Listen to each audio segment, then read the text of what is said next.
Hello everyone, welcome to this video lecture series on literary movements. In this particular lecture series, we're gonna see literary movements starting from Renaissance literature to modern and postmodern literature. So let's begin. In this particular video, we're gonna start off with Renaissance literature. So moving on to the Renaissance literature, first we will see in this video what we're gonna cover. So first of all, we will see what is actually Renaissance literature mean. Then we will move on to historical context as to why did Renaissance literature occur or emerge, like why did it happen. The next thing we're going to see is core characteristics of Renaissance literature, and after that we're gonna see how in different countries and places across Europe the literature of Renaissance emerged. For example, we will begin with Italy, England, France, and then Spain. We are also going to see key themes across Renaissance literature as well as major literary forms and innovation that occurred in Renaissance literature. We will also see women in Renaissance literature, which is pretty much ignored or not much focused on. We are also going to see legacy of Renaissance literature and the conclusion. So let's begin. So first of all, let us start with what is exactly mean by Renaissance literature. So Renaissance word comes from rebirth. So there was a big shift from medieval Christian God-centric view to humanism, and there was a rebirth in learning as well as cultural and intellectual rebirth of values and so on. So Renaissance basically means a cultural and intellectual movement that rediscovered Greek and Roman learning. So we can see the rebirth of classical Greek and Roman learning, and through which their values as well. As we have seen, there was a big shift from medieval God-centered worldview.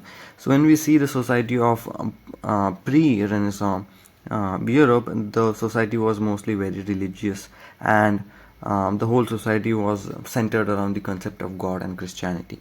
But after the coming of Renaissance humanism, there was a big shift from seeing society from only God-centered view to the humanism view or human-centered worldview. So that was basically what Renaissance is, and it started from different places. But firstly, it started from Italy. It started with Dante, Petrarch, and Boccaccio. Then it spread to rest of the Europe, and it also included English Renaissance, French Renaissance, and Spanish Renaissance as well. One thing we should remember about Renaissance is that it was a broader cultural and artistic movement rather than particularly focusing on literature. Literature was a major part of Renaissance but wasn't the sole core of Renaissance movement. So that we should remember. Then moving on to the historical context, or as to the question of why did actually Renaissance happen. So there were three major game changers for emergence of Renaissance movement. The first one is the printing press, or the emergence of printing press by Johannes Gutenberg, who was a German inventor who invented the book production or book printing machine. It completely revolutionized the book production, and because of it, knowledge became more accessible to more people. There was also seen the standardization of text, which was replaced, which basically replaced handwritten manuscript, which was the case earlier. Renaissance. Another important game changer was the fact or the historical event of fall of Constantinople in 1453. It was not just a historical or political change, but it also led to the change in literature of that period as well. Because of the fall, the Greek scholars fled to Italy with ancient manuscripts, and therefore there was a revival of ancient literature in Italy. And that's also the reason why it started in Italy itself. So there is the source of that question or that answer. And because of it, there was a renewed interest in classical texts because of the fleeing of Greek scholars to Italy. Another major game changer or context was the Reformation movement or Protestant movement that happened in 1517, which was led by Martin Luther. Martin Luther actually challenged the church authority of the time, and because of it, there was a basically emergence of Renaissance. And because of it, Bible was translated into common vernacular languages, and individual interpretation was also encouraged. So these were the basically major. There were other reasons as well, but these were the major reasons of why Renaissance happened.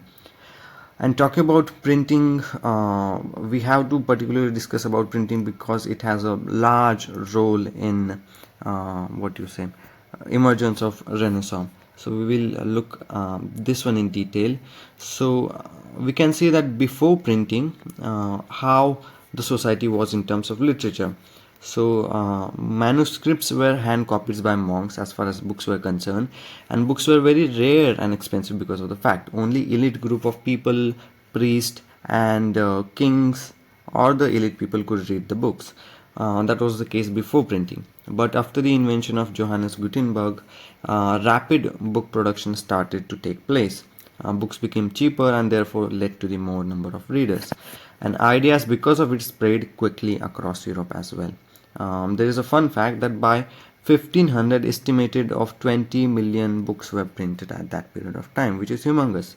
So it naturally had an impact on literature, and because of it, authors gained recognitions because their copies were read by a wide number of people. Vernacular works were also widely distributed. Reading became a private activity rather than public one. Earlier, um, reading habit was mostly public one, where Bible was read out to people in churches and public spaces. But reading after the printing of books became a private activity. Literary market also developed because of the printing press, and controversial ideas spread. For example, Reformation by Martin Luther. Moving on, we will see the core characteristics of Renaissance literature, like what it means to constitute a Renaissance literature, what are the things that were included in the Renaissance literature. The first one is humanism. As we saw earlier, there was a shift from God-centered view to the human-centered view, and humanism therefore comes at the core of characteristics of Renaissance literature. There was a crucial focus on human dignity, potential, and earthly life. It was said at that time that man is the measure of all things, which was not the case earlier. Another core characteristics of Renaissance literature is the use of vernacular language. So, writing in English, Italian, French, and Spanish was seen as common after the emergence of Renaissance literature. But earlier it was just Latin, which was the language of scholars, and most of the texts were written in Latin only. And because of it, use of vernacular languages, there were many national literatures created after the emergence of Renaissance. As we will see in future, it led to the emergence of English literature, Spanish literature, French literature, and so on. It also led to the literature being accessible to non-scholars as well, as we saw earlier. And another core characteristics was the revival of classical forms. Basically, this was the reason why Renaissance came to emergence, that there was a revival of classical forms, and that led to the understanding of humanism among the people. So that is there. So it led to the imitation of Greek and Roman genres as well. For example, epic, tragedy, comedy, and ode were written by after reading the Greek and Roman text. There was also use of classical mythology, and a lot of references were used in Renaissance literature as well. But at the same time, there was still presence of Christian worldview in those literature that were being produced in that time. Another core characteristics of Renaissance literature is the focus on individualism. So personal voice and perspective were valued. Self-examination and autobiography was also put forward, as we can see in Montaigne's essays or Francis Bacon's essays, or even complex psychological characters were created, which is seen in the plays of Marlowe or someone like Shakespeare. Another major theme or characteristics of Renaissance literature was the worldly themes, which dealt with love, politics, ambition, and daily life. And themes not only relied or focused on religious subjects but other parts of human life as well. There was also seen the celebration of earthly beauty and achievement as well. So these were the core characteristics of Renaissance literature. Moving on, so we will see like how it spread from place to place. Earlier we saw that, because of the fleeing of Greek scholar from Constantinople to Italy, it led to the emergence of Renaissance. So who were the people who actually led to this emergence? So we can see the three crowns of Italian literature, which consist of firstly and majorly Dante Alighieri. So Dante Alighieri was a very famous and reputed Italian poet who wrote Divine Comedy, and most famously known for that. About Divine Comedy, it is a epic journey that follows through hell, purgatory, and paradise. And a particular fact about it is that it was written in Italian vernacular language and not Latin. So it was a special feature. Therefore, it established Italian as a literary language as well. The book contained 100 cantos in terza rima, interlocking rhyme, and key innovations of Dante include that he proved that vernacular could express complex elevated ideas in a simple language as well.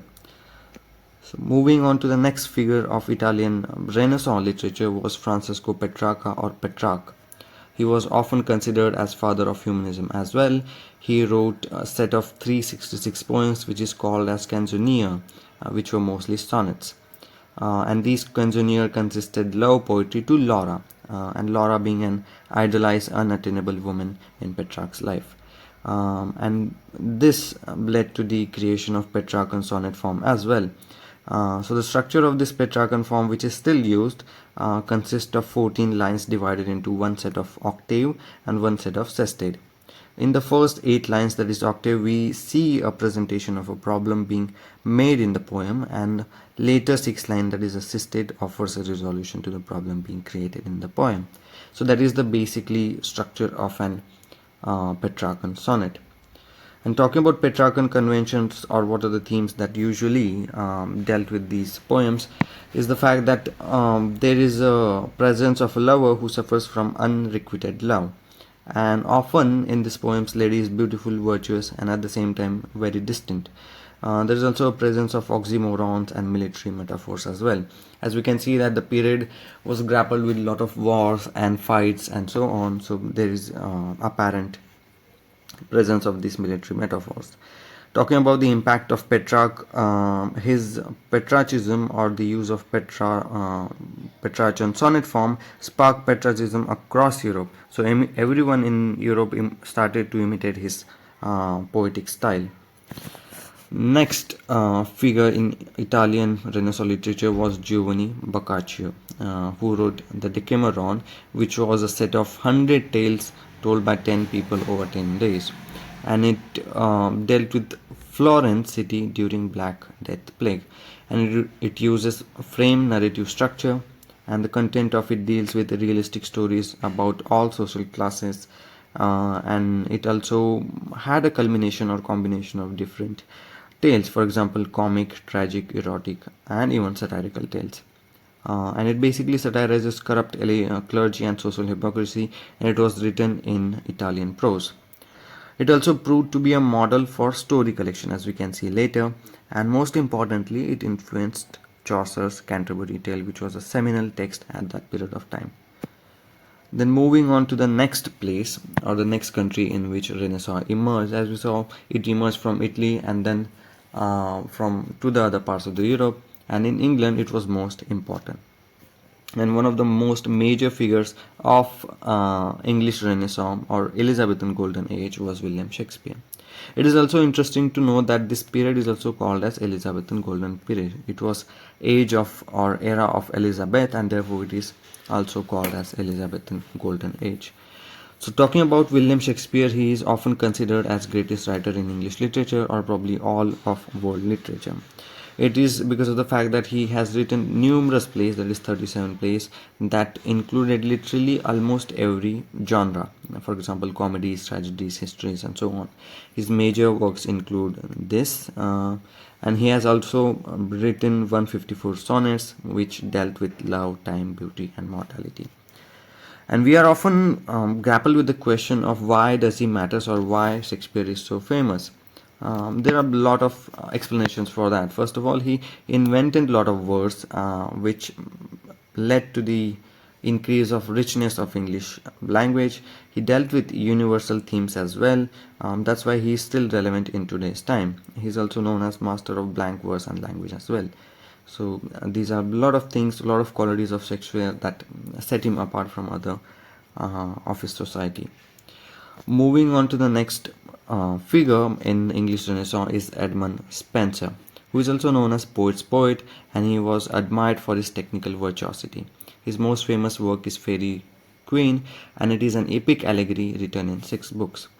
He also popularized the Spenserian stanza, which consisted of 9 lines, and its structure included the first 8 lines, which were written in iambic pentameter, and the final line, which was written in Alexandrine, which consisted longer 6 feet meter.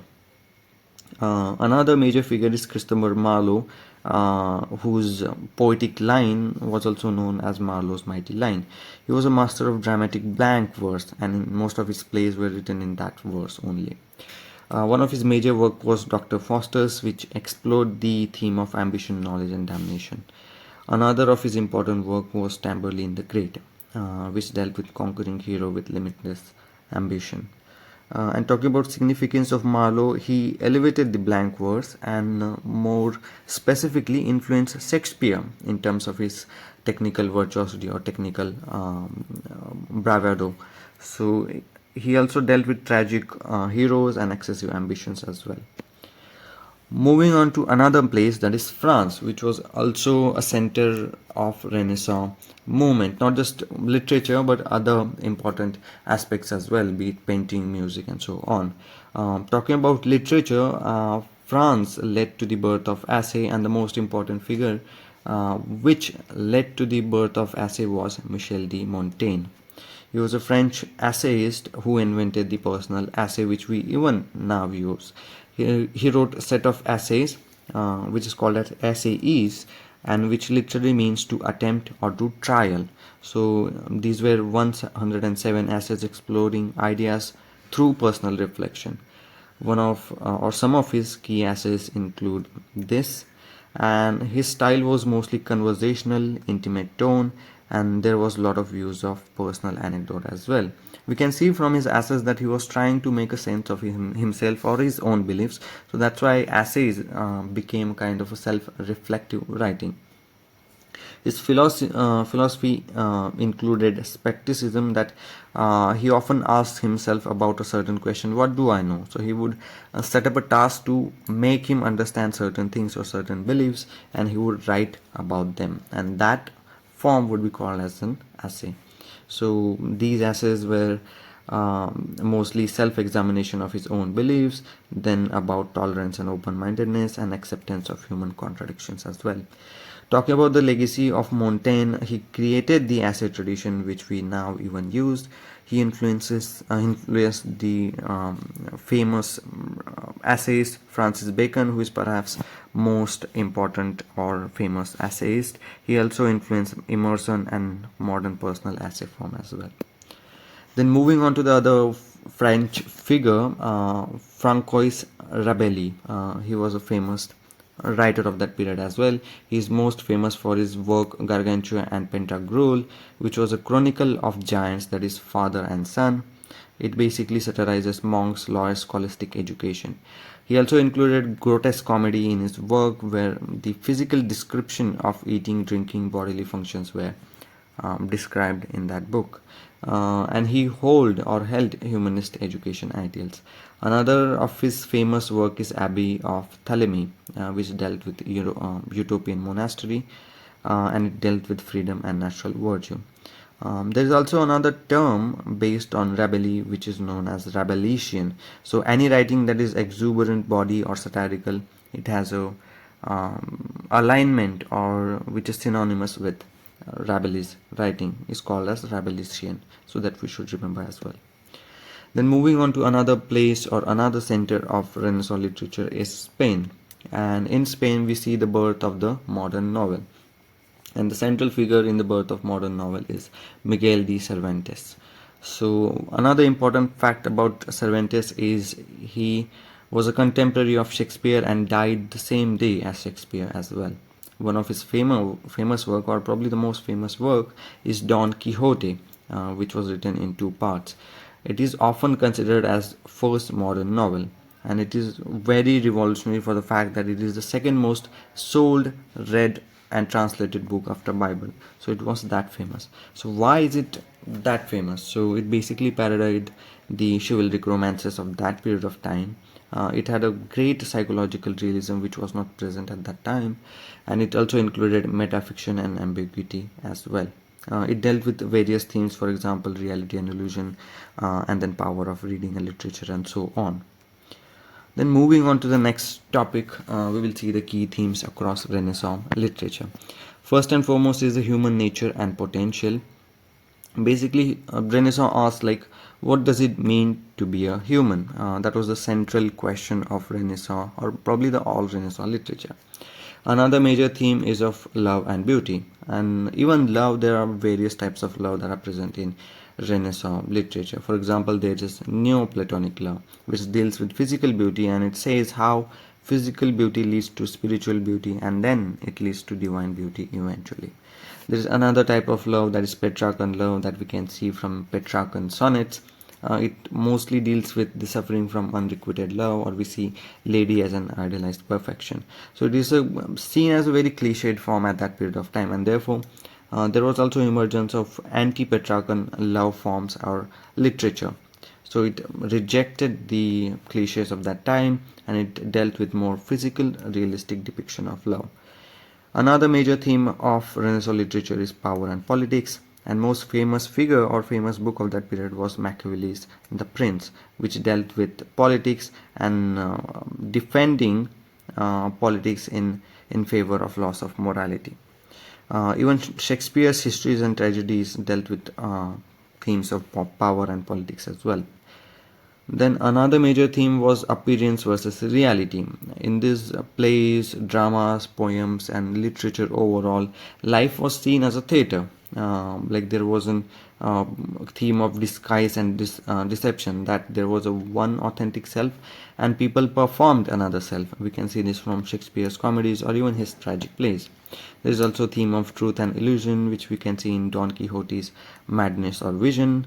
We see this in Montaigne's self-contradiction of his own assets or beliefs. We also see this in Castiglione's Sprezzatura, which studies carelessness of people and also about the fact of art, concealing art. Another major theme of Renaissance literature was time, death, and mortality. It dealt with themes such as, or the sayings such as Carpe Diem, where it focused on enjoying the present moment, and so on. Moving on to the next topic, which is also very important because of the fact that how Renaissance gave birth to various literary forms. So we'll see the major literary forms and innovation that occurred in Renaissance literature. The first and foremost being the sonnet form. Sonnet form actually existed before as well, but it was more refined in Renaissance period. So talking about the sonnet, it is basically a 14-line poem that was perfected across Europe. It had two forms, Italian and English forms. There were other forms as well, but these two were most famous one. As we can see, the Petrarchan form from Italy and Shakespearean form from England.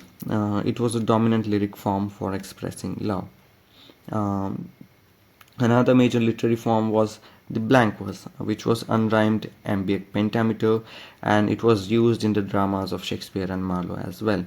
It was elevated, but at the same time it was very flexible. The essay form was also invented in this period only.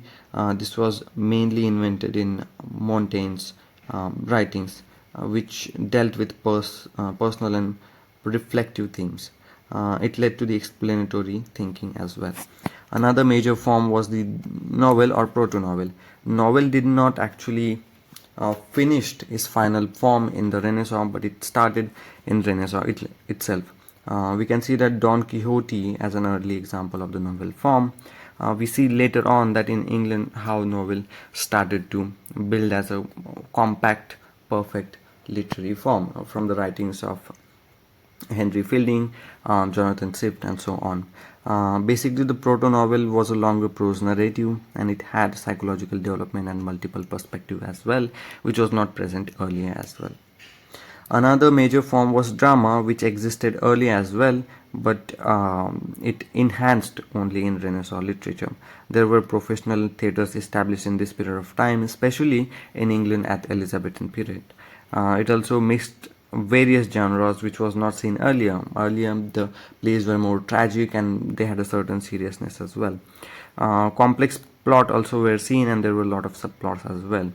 Blank verse for noble characters and prose for commoners was seen, and there was a presence of psychological depth as well. Then talking about next topic, which is often not focused upon or ignored.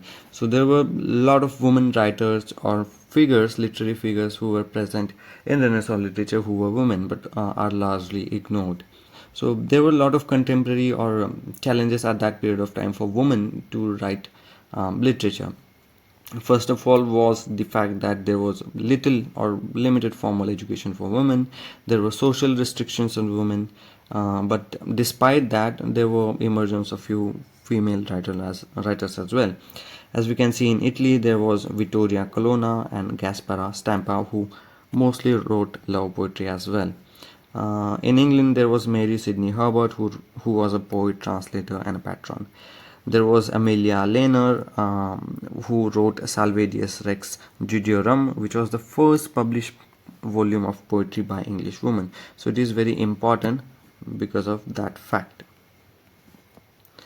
Then moving on to the next one, in France we can see the presence of Louise Leib, who mostly wrote love sonnets, and there was a lot of women writers as well in other parts of Europe.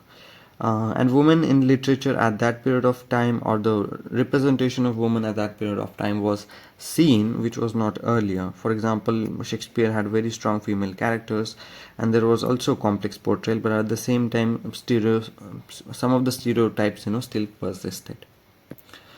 Moving on to the next topic, legacy and influence. We will see how Renaissance impacted various sections of society or various facets of society. The most immediate impact was the fact that national literatures were established. As we can see, there was distinction between French literature, Italian literature, English literature, and so on. And also it led to the vernacular languages being standardized. There were also literary forms codified, for example, sonnet, essay, novels, and secular literature also flourished at that period of time. It also had long-term influence. For example, on language, Shakespeare added a lot of words. So did Dante as well. Dante standardized Italian, as well as rich vocabulary and phrases were often invented at this period of time. On literature as well, there were long-term influences. For example, the foundation of literary Western canon was set at that period of time. The literature we read now is emerged from that period. Even a lot of the literature we read in universities and so on has a lot of text from Renaissance literature, from Chaucer to Shakespeare to Marlowe and so on. And a lot of techniques were still used. Even now today we use blank verse, sonnet, and essay. There was also presence of character psychology and metafiction. On thought as well, there were long-term impact. For example, the role of humanism or Enlightenment rationalism was set up at this period only.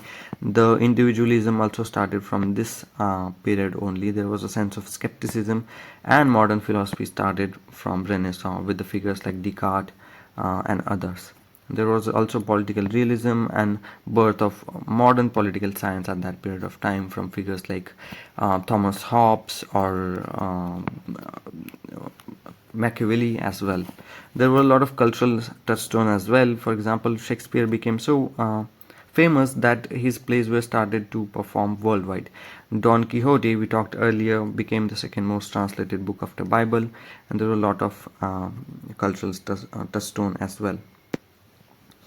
Then moving on to the next and last slide, we will see the conclusion or the basic summary of what we have covered. So we saw that Renaissance literature was basically a literary revolution after the invention or rediscovery of Greek and Roman literature. It basically put humans at the center of intellectual inquiry. It created literature in languages that people spoke. It also invented new forms such as essays, modern novel, and etc. It also perfected existing forms, for example, sonnet or drama. It also explored timeless themes of love, death, power, and identity, and it produced masterpieces that are even read now. And talking about the contemporary relevance of Renaissance or Renaissance literature, you can see that Shakespeare is still mostly read or most performed playwright in the world, even after the emergence of other playwrights later on. We still write sonnets and essays as well, and humanist values shape modern education, and it were started in Renaissance only. And these works explore what it means to be human or eternally relevant as well.